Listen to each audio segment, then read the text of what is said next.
timer venter os. Det er i hvert fald 100% sikkert. Og selvfølgelig fuldstændig pakket her på Goodison Park. 39.414 tilskuere på det, der har været Evertons hjemmebane i 133 år. Lang bold.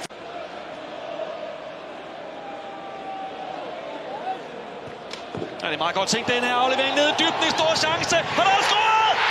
10 over det lange mål. Lad os lige se den igen. Ja, jeg tror ikke, der er offside, så har Bradley her, der hænger, og Konaté kommer på den helt gale side. Og så er der ingen problem overhovedet. Lille puff der på Konaté, tror jeg ikke nok, det er til frispark. Og teamet her er det så Salah. Godt indlæg ind midt for, og scoring! Super godt hentet ind. Vi kan se det lige præcis der, hvor vi sidder. Og Alexis Magasin har mange gange slået den her rundskæv. Her vælger han gå lidt med sådan... Han ved jo godt, hvad det drejer sig om, at den skal drejes over de lange mål. Ja. Jones, der forsøger sig. Efterfølgende Salah! Første boldberøring til afslutningen.